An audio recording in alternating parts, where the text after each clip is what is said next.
Three top sports journalists look at race power in sports, next on Carpe Diem.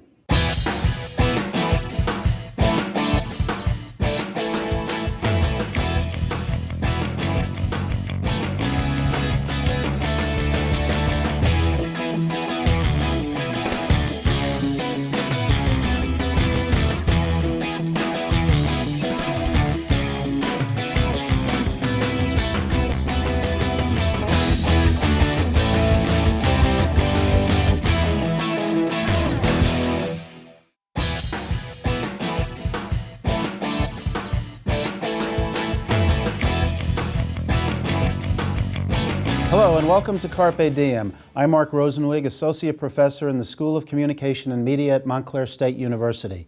The issue of racism in sports is an important topic for sports journalists today. As part of our school-wide look at inequality, I discuss coverage of race power in sports with three sports journalists.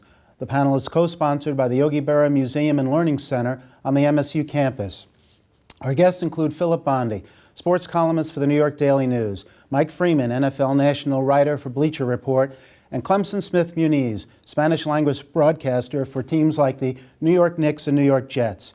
In part two of our discussion, I asked Mike Freeman for his view on TMZ.com, which breaks many exclusive stories and was the first to publish video of NFL star Ray Rice assaulting his then-fiancée. For all its faults, I love TMZ because they've gotten some stories that we didn't get. Now, did they get them because they pay a bunch of money? I'm sure that's part of it, of course. But they got that Ray Rice video when the NFL says they couldn't. Just the fact that they got it was a huge part of the story because the NFL employs former FBI agents, Drug Enforcement Agency agents, Homeland Security agents. They have tight connections with every casino in the country, and they said they couldn't get it. That was a big part of that whole narrative because they were completely full of it. They could have got it if they wanted to. And then TMZ got it. That makes, to me, TMZ kind of important, whether they're kind of sleazy or what they do.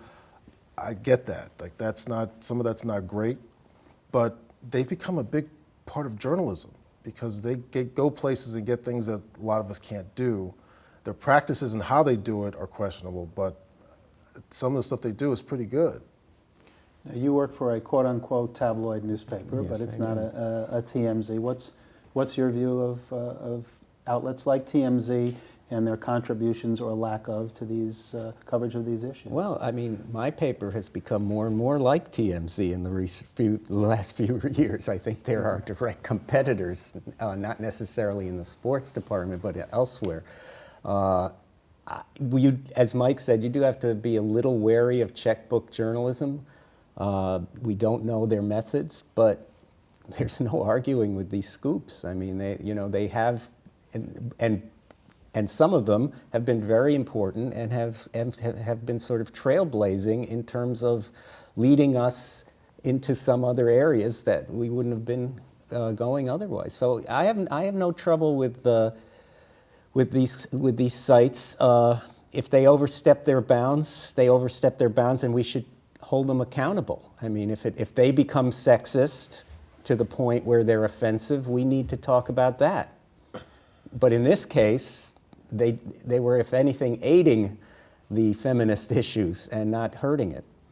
They were in that press conference with Roger Goodell, and they were a big reason why Goodell had that press conference in the first place.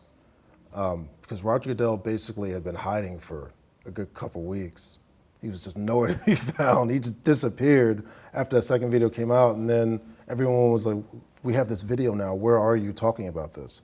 And he just ignored him, and then they were a big reason why he was forced to kind of address the media. And a TMZ reporter was there and said, we got the video, how come you didn't get it? That was a watershed moment, maybe hyperbole, but that was, to me, I couldn't believe I was at that press conference. I couldn't believe I'm in this press conference with the commissioner of the NFL and TMZ is asking a question saying, we got the video, I thought it was like a big moment in journalism. I don't know if it was like the invention of the printing press moment, but it was a pretty significant moment to me to see something like that happen. I hadn't really seen anything like that in my career. in 25 years of doing this. So they do some important stuff. Like Philip said, some of the stuff they do is, like, I don't care when Jeter's getting married. You know, maybe some people do. Maybe a lot of people do. Or some of the stuff they do is kind of crazy, but they do some pretty good journalism. In a democratic society and a free press, you're going to have the good, the bad, and the ugly. You're going to have tabloids blowing things out of proportion, people making things up, and the challenge is always to filter.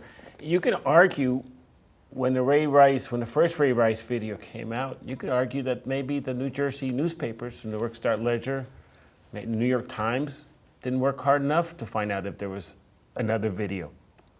I hear speculating. I don't have, but you could say, where were the big newspapers, and why didn't they apply more resources in trying to ferret out the story?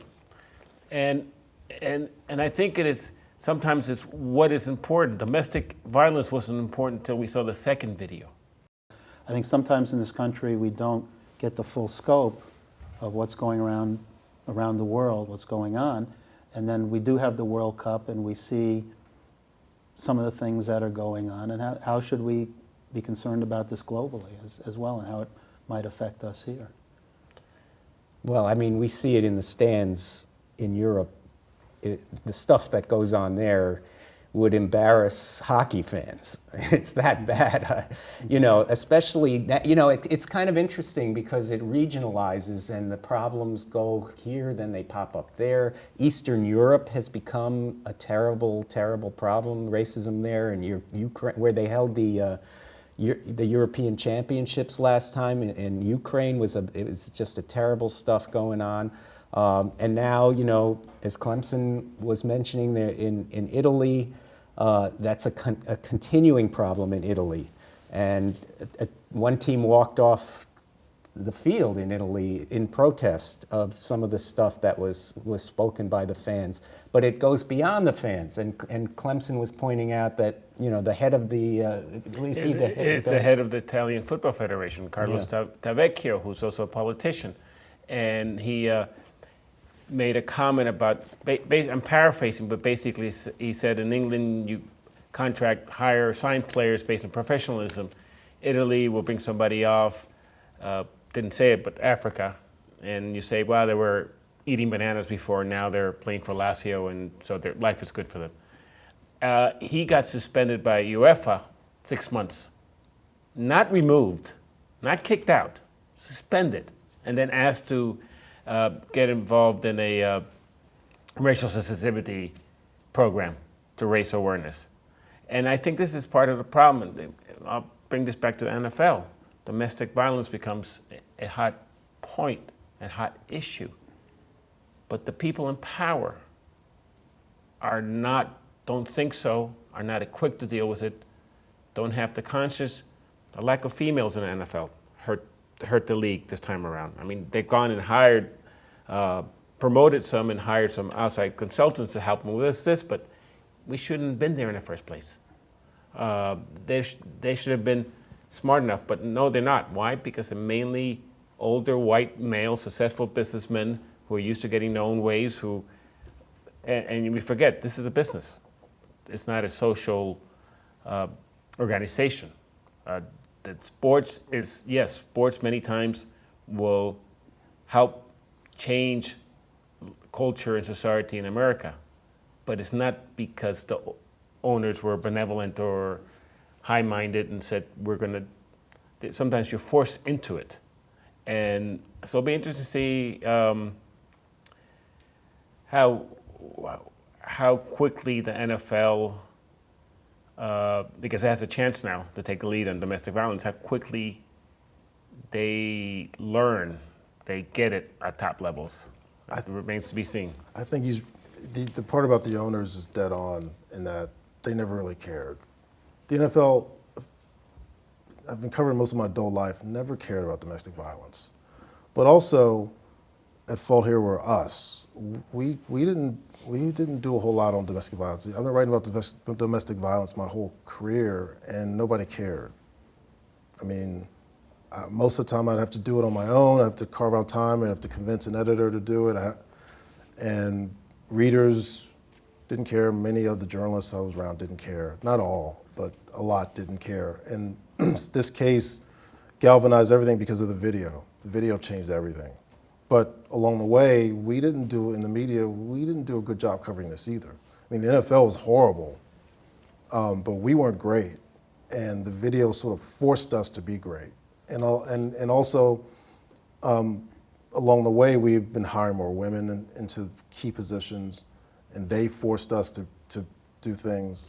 So we have not covered ourselves in glory on this issue over the past few decades. It's been an issue for a long time, especially in the NFL, a long time, a lot of horrible cases.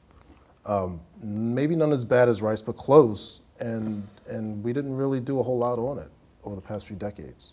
And correct me if I'm wrong, but I mean, when people complain about athletes, so they're self-indulged millionaires and criminals and this and that, and I say, well, what's the percentage? You look at the percentages, athletes commit usually less crimes than this, as a percentage than general society, but there's an exception.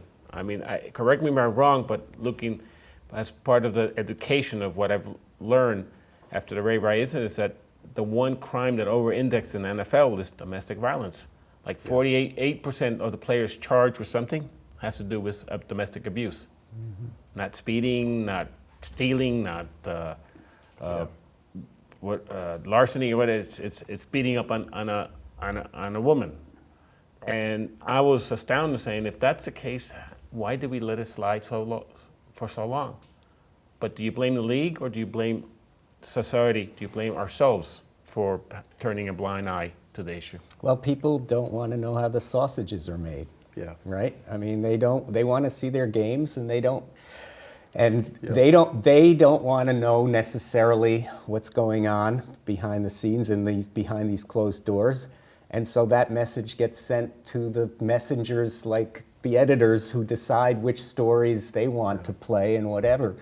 The owners know what they can get away with, right? And the owners get away with what they can.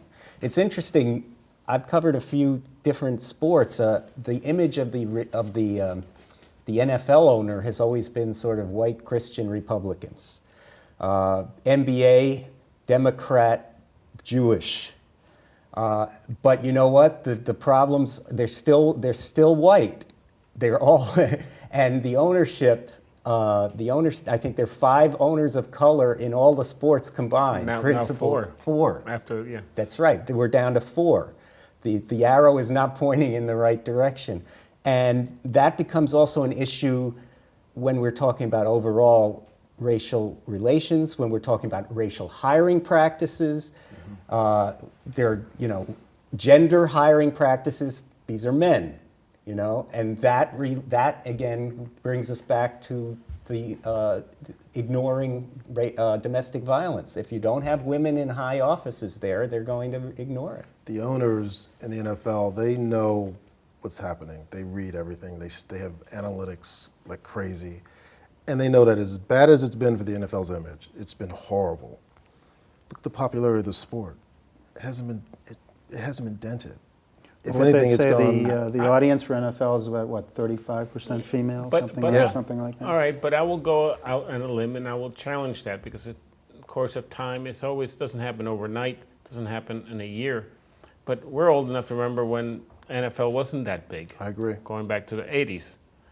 And now we think it's the king's, deporte rey, like we say in Spanish, the king's sport, the only one that matters. It's true, and it's even after Ray Rice, its game started and people have gone back to watching.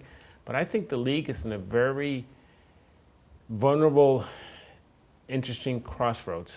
Yeah. Because of concussion, because now domestic issue, it's a violent sport. And they're running the risk that in a generation, we're talking a decade or more, you start losing talent pool because parents are not letting the kids play football because it's the long-term effects of getting hit to the head. Maybe they're upset with the league, the way it treats women or the issue of domestic violence. But I can see just how boxing and horse racing and track and field, withered on a vine and lost popularity in our lifetimes. I would say the NFL is in a crossroads, and if they don't manage the next couple of years carefully, I could see this league in my lifetime coming down several notches. Boy, I hope you're right, but I'm a little skeptical. I personally am not a big fan of the NFL. It's the sport. I think it's too violent. It's a brutal sport. It's a fascistic top-down sport. I personally would love to get rid of it without people losing jobs, which is an impossibility. But the fact is that, not the fact, my opinion is, unfortunately, I don't see those dents. I don't see them. Clemson, I understand, when I was starting reporting, the previous generation, all they had to cover was boxing, horse racing, and baseball. That was it, right? And now 2 out of those 3 sports are dead, and the third one is sinking in popularity. So yes, it's possible. I don't know, but I see the arrow is pointing up still in my, I see these ratings. I can't believe them. I can't believe them, but there's no getting even a lopsided game on Thursday night is getting a big rating. Yeah.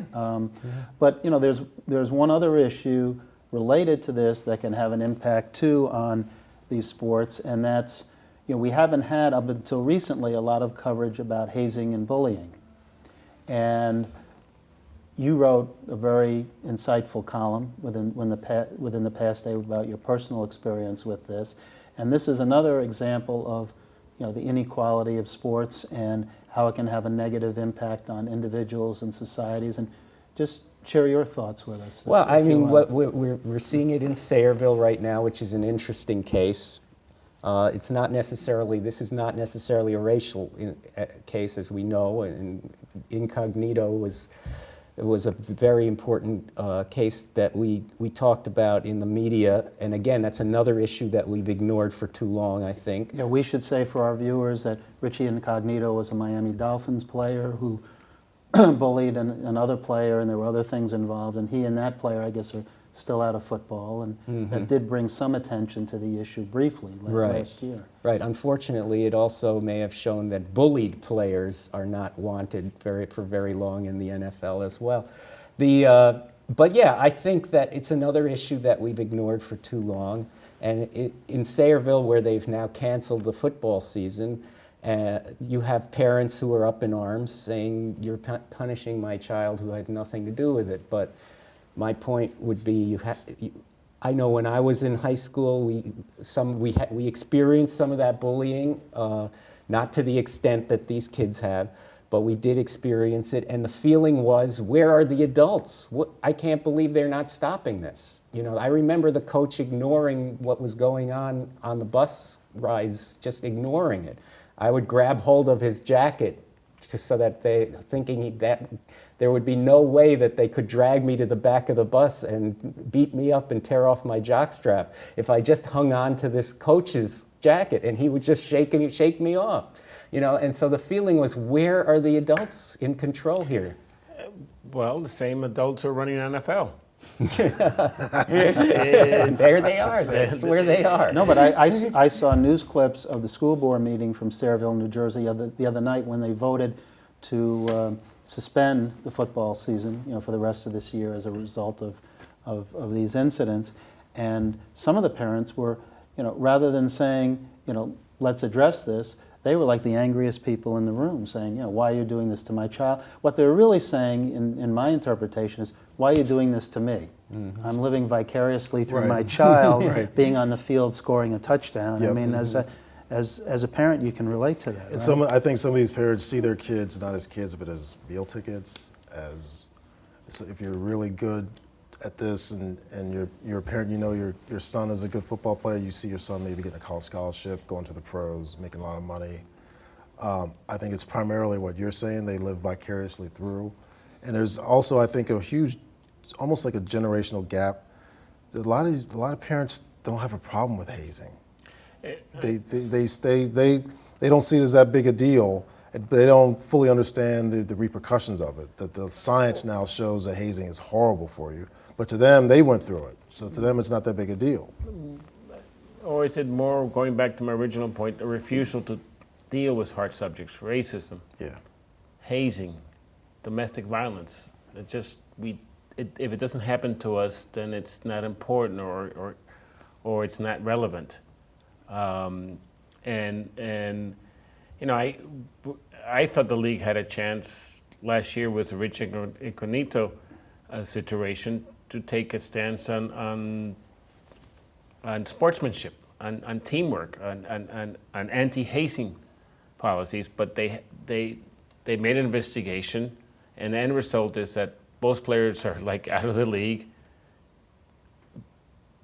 but nothing's happened, nothing positive. I don't know if the locker room situation has changed in Miami, if the Dolphins, if the coach learned this lesson, because the coach let that happen, fester under his rule. I don't care how much he says I didn't know about it or my assistants didn't help me. It's like a parent who ignores his kid is being hazed or bullied every day, or tells him, oh, well, you got to stand up for yourself and go punch him. Like it's that easy to get involved in a fight. Well, the other question is if that bullying incident in Miami happened today on the heels of the Ray Rice domestic violence issue, would they be more likely to address hazing and bullying because of the current climate and the pressure they're under? I don't know the answer to that question, but they might do things a little differently. They might. The NFL's learned some hard lessons. They should. Yeah. Yeah. They have an opportunity here. If they want to keep themselves at top of the ladder, and they want to keep themselves as the most important, most relevant sport in this country, if they're smart, they'll realize we have a chance. Yeah, we took our lumps. We looked bad. We had a blind spot. But we have a chance here to take a lead and help change things, not only in sports, but in America. And I'm not sure they're thinking that way, or they're willing to take that leap. They're talking that way. With Ray Rice stuff, they're talking that way. They're talking about being leaders and being an example to the rest of the country. I'm a little bit of a cynic, so I don't know how much I believe that they sincerely want to do this, and some of this is just. You got to spend money. That means you that money out of your owner's pockets. Yeah, but they're talking a very good game. The NFL is. I think they'll be very good with issues that they've already now been forced to deal with. I wonder if something new comes up, whether they will react appropriately. Yeah. That's my question. I don't think they have the instincts, the correct instincts. So they now know. They don't want to have the correct instincts. Right. No. They now know how they're supposed to react to domestic violence. So I think they will. But if something else comes up that is outside of that realm, they may not. Although they've been hit by everything, I don't know what else. There's plenty. We'll see. But something's always happening. Maybe it'll be like the NBA. You get a newer, gentler, kinder commissioner. That's a whole other show, I think. But I think we'd be remiss if we didn't spend a few minutes talking about the impact of all these issues on Latinos and the Latino community. It's the largest growing segment of our population. When you see how these things are being dealt with, what's the impact on the Latino community, the athletes, the fans, et cetera, and how might it differ, or is it similar to what we're experiencing in other communities here? I think the issues are similar and not dealt with, not tackled. Domestic violence is a problem at every level, including Latino culture. You would think even more because by nature, it can be a very sexist culture. And the woman has her place, and if she doesn't obey the man, then there are repercussions. I'm keeping it a very simplistic level, but we have the same problems. And you're right, I'm not sure that it's filtering down at the right level. This issue has been in the general market, it's been in English, it's been in NFL. This is a problem that you have to address in another language, the second language is Spanish, in another culture, in other countries. It's not just the U.S., but it goes down Latin America, Central America, into the Caribbean, so Puerto it's Rico. Part of the heritage, so to speak, when people come here. Yes,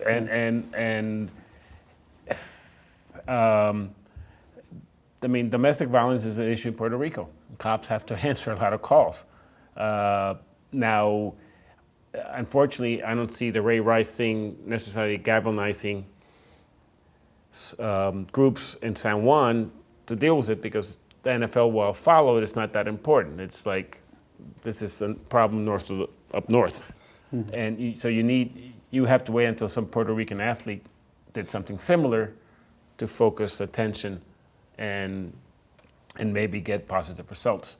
But yeah, the simple question is, simple answer is, everything that happens on a general population level happens in Latino population. But it's not always addressed the same way or as extensively, and it has to do with focus. People don't think, okay, we got to do this in another language. We got to do this to another culture group.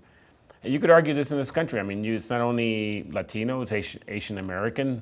think of all the major immigrant groups in this country. Yes, and in your column on the 10 racial problems, you talk also about slurs against Asians and so on, the Jeremy Lin situation. Sure. With the Knicks and so on. Just the perception of Asian athletes as non-physical. They're only built for certain sports. They're not built for basketball or football, certainly, is the stereotypical observation. So those kind of athletes don't get offered scholarships in college.